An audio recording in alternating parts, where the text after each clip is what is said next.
that. Boom. Look at her put her knee into Caitlin Clark's groin right there on that play, right?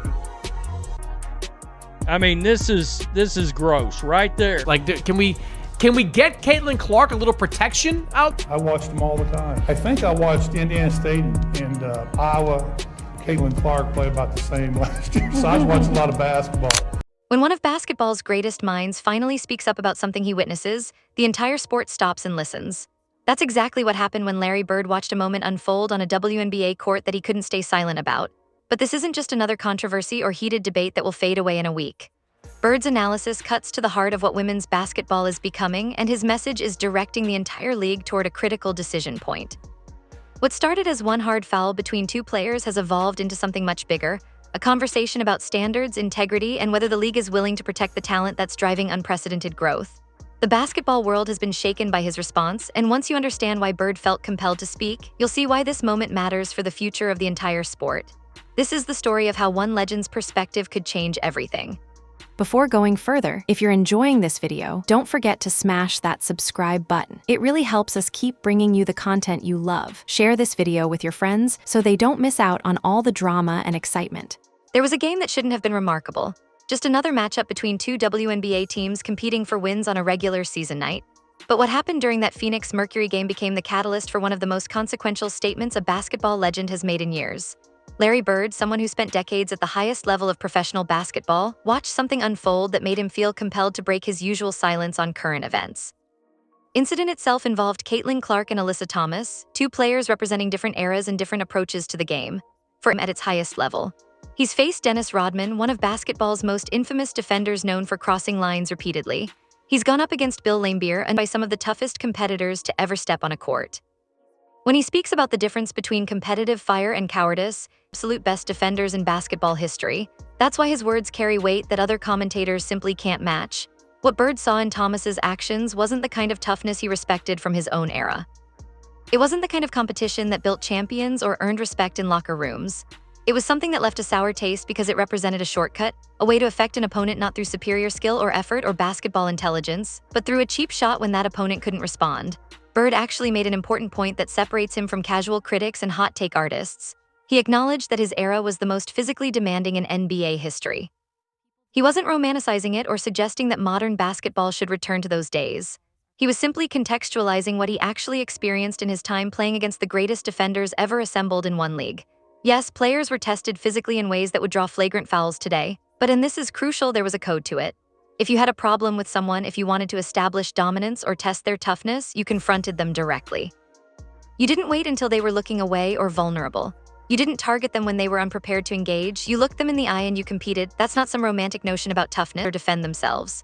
What Thomas did violated that fundamental principle. It was predatory, not competitive. Bird played alongside and against some of the greatest defense the league has produced. He went up against Magic Johnson in playoff moments that defined eras. In every single one of those matchups, there was mutual respect combined with absolute competitive fire. The physicality was real, legitimate, and demanding, but it was also honest. Both players understood what was happening. Both players had the opportunity to respond or get out of the way. Both players were competing on equal terms, even if one player was more talented. What Bird witnessed Thomas doing to Clark violated that fundamental principle completely. It wasn't honest competition. It was a deliberate attempt to inflict discomfort on someone who couldn't see it coming and couldn't engage in actual physical competition to respond effectively. This credibility matters because it means Bird isn't exaggerating when he uses strong language about what he witnessed. He's not some aging former player nostalgic for a rougher era complaining that modern basketball has become soft. He's not romanticizing the old days or suggesting everything was better when he played. He's someone who lived through legitimate physical basketball and can tell the difference between that and what he saw Thomas do to Clark.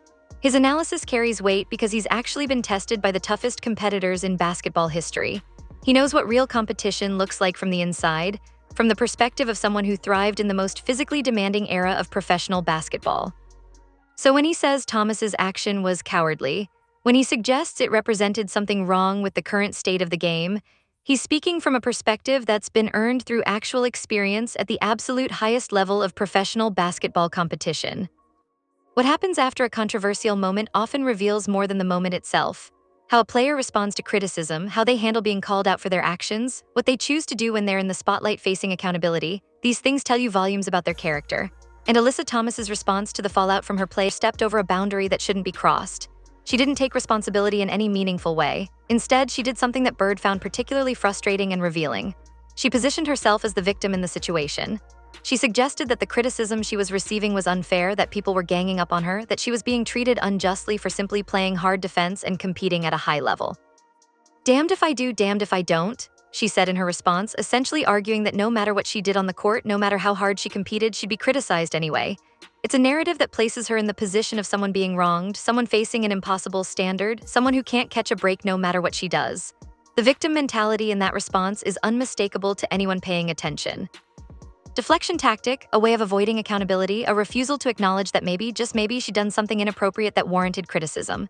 This response is where Bird's analysis becomes really cutting because he's seen this before. He knows what it looks like when a player is deflecting responsibility, when they're refusing to accept accountability for their own actions, when they're playing victim instead of owning what they did. Bird's philosophy on competitive sports is crystal clear. Champions own their mistakes. True competitors take responsibility, especially when their actions have crossed the line that shouldn't be crossed. They don't make excuses. They don't blame circumstances or complain about unfair treatment. They acknowledge what they did, and they either commit to not doing it again or they defend their actions on legitimate competitive grounds. But deflection, victimhood, that's not something Bird respects from elite athletes who claim to belong at the or one moment of questionable judgment. It suggested a pattern of thinking that goes to the core of how Thomas approaches competition. Push boundaries and test how far they can go. And when they're called out for it, when they face criticism, instead of accepting responsibility, they play victim. They suggest the rules are unfair, or the criticism is unwarranted, or they're being targeted unfairly for simply competing hard.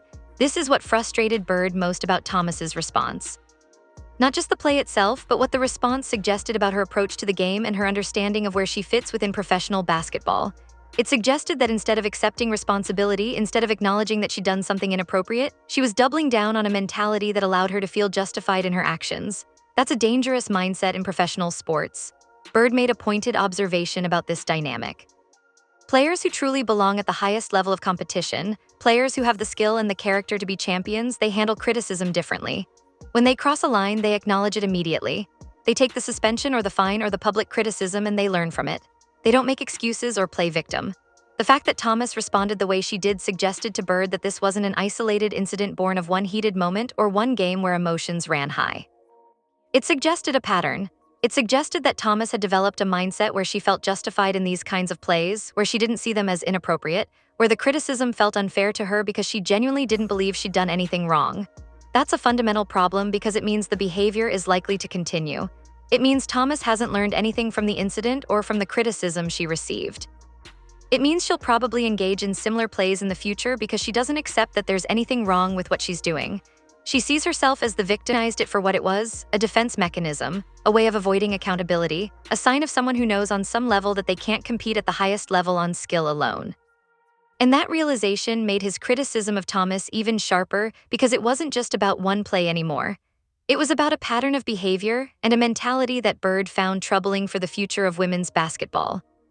Before we go any further into Bird's full analysis of what this situation means, it's important to understand something fundamental about Caitlin Clark's situation. She's not dealing with what Bird dealt with in his rookie season. She's not facing the kind of challenges that most young superstars encounter when they enter professional sports. She's in a completely unique position that no other young player in basketball history has really experienced, and that makes everything about her situation more complicated and frankly more unfair than typical rookie challenges. Clark is 22 years old. Let that sink in for a moment.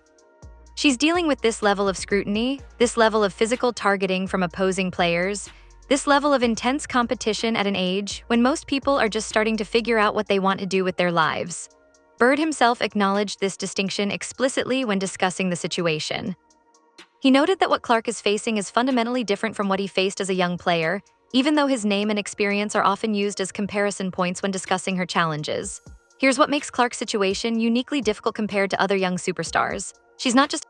She's brought unprecedented attention to women's basketball in a way that no single player ever has before. Every game she plays is watched by millions of people. Every move she makes is analyzed from multiple angles by commentators, analysts, and social media. Every success is celebrated like a major sports moment worthy of national attention, and every setback becomes a news story that dominates conversations for days. That level of constant attention comes with expectations that are almost impossible to meet. There are people invested in her succeeding that go far beyond just the normal competitive interest in watching a good basketball player perform. There are people who see her as a representation of whether women's basketball as a whole can succeed at a mainstream level. There are people who are watching to see if women's basketball can finally break through into mainstream sports culture, and they've attached that question directly to Caitlin Clark and her success or failure. There are basketball work at a mainstream level, and they're looking to Clark to answer that question through her performance. Add to that the physical reality of being constantly targeted by opposing players. Clark isn't just trying to become a great WNBA player while dealing with intense media scrutiny and massive expectations. She's also dealing with opponents who are testing her physically, who are making plays designed to intimidate her or distract her or hurt her. She's having to constantly look over her shoulder, literally and figuratively, wondering when the next physical challenge will come. She's having to maintain focus on playing excellent basketball while also being aware that she might get hit from an unexpected direction. That's a cognitive and physical burden that most players never have to carry. Bird's point was that this combination of pressures is genuinely difficult in ways that most athletes don't experience. A player could handle the media attention and the expectations. A player could handle the physical play and the targeting. But handling both simultaneously while trying to perform at the highest level and while being just 22 years old, that's something very few athletes have had to deal with in the history of professional sports. In Bird's own rookie season, yes, he was tested physically. Opponents challenged him. They wanted to see if this young guy with all the hype could handle the pressure of professional competition. But Bird didn't have the media machinery that follows Caitlin Clark everywhere. He didn't have social media dissecting his every performance in real time, breaking down every shot, every turnover, every decision. He didn't have millions of people watching his games specifically to see if women's basketball could work at a mainstream level. He didn't have that burden of essentially representing an entire unique in basketball history. She's not just proving she belongs in the WNBA. She's not just trying to build her career and establish herself as a star. She's simultaneously trying to prove that women's basketball itself is worthy of mainstream attention. She's trying to prove that women's basketball is interesting enough, exciting enough, and compelling enough to keep mainstream audiences engaged. Expectation, she's also the primary target for physical play from opposing players. If players are looking for a superstar to test, if they're looking for someone they can rattle through intimidation or physical challenges, that superstar in this moment is Caitlin Clark. So she's facing the worst of both worlds. She's got the maximum attention and the maximum physical targeting. Every game is a spotlight, and every game includes players who are specifically trying to make her life difficult through physical means. Bird was pointing out that this isn't just about fairness in one game or one moment. This is about whether the league is going to actively protect the player who's most responsible for its growth and success. Because if Clark's experience in the WNBA becomes one where she's constantly dealing with these kinds of plays, where she's constantly being targeted by opposing players, where the league isn't protecting her effectively, what message does that send? It sends a message to other young, talented women watching that this is what it means to be a superstar at the highest level. It sends a message that success brings physical danger and targeting. It sends a message that even the most talented players can't escape this kind of treatment, and that's a message that could damage the league's future. What makes Clark remarkable, what separates her from many young players facing this kind of adversity, is how she's responded to it. She hasn't spent time complaining about the physical play. She hasn't made excuses about the tough treatment or the unfair targeting. She simply continued to show up and compete at the highest level, letting her basketball do the talking. That resilience is remarkable for a 22-year-old dealing with everything she's dealing with. Most young players facing this level of physical targeting combined with intense media scrutiny might struggle to maintain focus. They might let it affect their performance. They might become defensive or bitter about their situation. Clark has done none of that. She's continued to perform at an elite level. She's continued to show the basketball skill that made her special in the first place. She's letting her game speak for itself rather than getting caught up in drama and controversy. That response has only increased the respect people have for her. Fans see a young player handling adversity with grace and competitive focus. They see someone who's focused on basketball rather than personal grievances or making excuses. They see someone who belongs at the highest level not just because of her talent but because of her character and her mental toughness. And that contrast between her response and Thomas's response is important because while Clark is handling this with grace and competitive focus, Thomas is playing victim and refusing to take responsibility. That contrast alone tells fans who they should be rooting for. It tells them who embodies the values basketball should represent. Here's where Bird's criticism shifts into something much bigger than one player or one incident. When he spoke about Alyssa Thomas and the play against Caitlin Clark, he wasn't really focused on protecting Clark's feelings or even punishing Thomas as an individual. He was concerned about something far more systemic and far more important, the integrity of basketball itself and what message the league was sending by allowing these kinds of actions to continue without serious consequences. Bird made a crucial observation that many casual fans might have missed if they weren't paying close attention. If the WNBA permits players to target superstars without meaningful consequences, if the league allows players like Thomas to engage in these kinds of plays and then deflect responsibility without real punishment, what message does that send to every other player in the league? It sends a message that if you're not talented enough to compete fairly, if your basketball skills don't match your ambitions, you can resort to other methods. You can survive in the league not through skill development or basketball IQ or hard work. You can survive by using physical intimidation and predatory plays against better opponents. That's a dangerous precedent. That's not something you want becoming normalized in any sport, because once you allow that to happen, once you establish that as an acceptable way to compete, you start to corrupt the entire competitive structure of the league from the inside out. Think about what that means for young players watching at home, watching the WNBA for the first time and trying to learn what it takes to succeed at the highest level. What are they learning? They're learning that if you're struggling against a better opponent, if you're getting beaten in a basketball game, the solution isn't to work harder or develop new skills or get smarter about the game. The solution is to look for ways to target that opponent when they're vulnerable. The solution is to find physical plays that are just barely over the line, plays that might get you a flagrant foul but probably won't. The solution is to test the officials' tolerance for physical play and see how far you can push it. Bird was emphatic about this point because he understood what was at stake. He said young players shouldn't be getting their basketball education from watching the WNBA if what they see is players succeeding through dirty tactics rather than through skill and effort and basketball intelligence. That's not what the sport should represent. That's not the lesson basketball should be teaching to the next generation of players. When young girls watch the WNBA and see that success comes from targeting better players rather than from developing their own skills, that sends the wrong message about what it built on the foundation that the best team and the best players win. It's built on skill, effort, basketball IQ, and competitive fire. It's built on the idea that excellence in basketball is rewarded and that shortcuts and dirty tactics are punished. When you introduce a variable that rewards dirty play or allows players to target opponents with impunity, you undermine that foundation in a fundamental way. You're saying that basketball success doesn't just come from being better. It comes from being willing to bend or break the rules. It comes from being willing to target better players when they're vulnerable. Bird wasn't being sentimental or nostalgic when he expressed these concerns. He wasn't an old-timer pining for the good old days. He was making a practical observation about how leagues maintain their competitive integrity. You have to have standards. You have to enforce them consistently. You have to be especially vigilant about protecting your best players because they're the ones drawing fans, building your league's reputation, showing sponsors what your sport is capable of, and demonstrating to the world why people should care about women's basketball. The conversation about Alyssa Thomas and Caitlin Clark isn't actually about one hard foul or one controversial moment that will be forgotten in a few weeks. Bird understood that from the very beginning when he decided to speak publicly. He recognized that this was a window into something much larger, a critical decision point for women's basketball as a whole. The WNBA is experiencing unprecedented growth right now. Television ratings are up compared to previous seasons. Arenas are filling up with fans. New fans are discovering women's basketball for the first time and becoming invested in the sport. Social media discussions about the league are growing exponentially. There's genuine momentum in a way that's never happened before in women's professional basketball. That growth didn't happen by accident or through lucky circumstances. It happened because of talented players like Caitlin Clark. It happened because fans see something special in women's basketball, something worth their time and attention, something compelling and exciting. The league has an opportunity right now that it might never have again in the history of women's professional basketball. There's mainstream interest, there's mainstream attention from sports media and from casual sports fans. The sport is finally breaking through into the mainstream conversation, but that growth is fragile.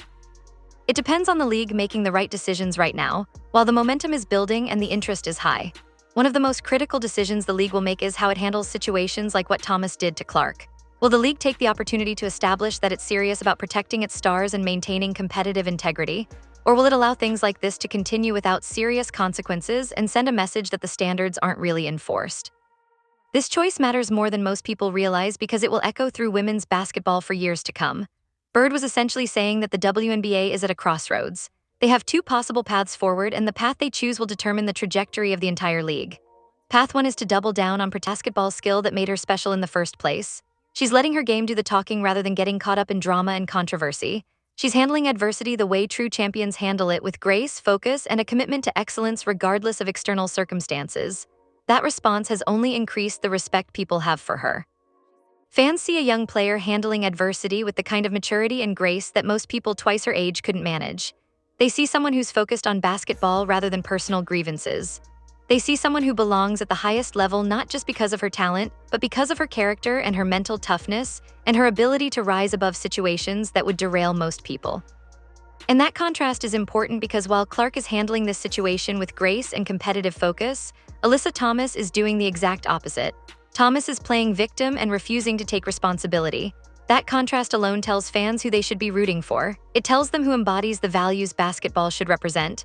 The broader question isn't just whether the WNBA will listen to Bird. It's whether the basketball community as a whole is going to stand up and say that this kind of behavior isn't acceptable in professional sports. Will analysts and commentators continue to criticize Thomas's play and her response? Will fans make it clear through their engagement and their social media comments that they expect better from the league? Will there be consequences from the court of public opinion that reinforce the message that this kind of play and this kind of response isn't welcome in women's basketball? There's also the critical question of whether other veteran players and respected figures will call out this kind of behavior. When superstars and respected figures speak up about competitive standards, when they use their platform to say that certain behavior crosses a line, it matters. It carries weight. When the basketball community collectively says that certain behavior is unacceptable, that's powerful. If Bird's voice remains isolated, if other legends don't add their support to what he's saying, if other analysts don't amplify his message, it's easier for the league to dismiss his concerns as one old-timer's opinion about how things used to be. But if Bird's perspective resonates across the basketball world, if it starts a broader conversation about standards and integrity among multiple voices, if respected commentators, former players, and current stars add their support, then ignoring the message becomes much harder for the league. The pressure builds. The conversation shifts from being about one incident to being about the fundamental direction of women's basketball. That's when the league can't just wait for the controversy to die down. That's when the league has to make a meaningful response. The fascinating part of this situation is that it's unfolding in real time. We're not looking back at history and analyzing what happened years ago. We're witnessing a moment where the basketball world is actively deciding what it values and what it's going to tolerate. Bird has thrown down a gauntlet with his analysis. He said this matters. He said it needs to change. He said the league has a responsibility to respond. Now we get to see if anyone listens. Now we get to see if other voices join his. Now we get to see if the basketball community takes this seriously.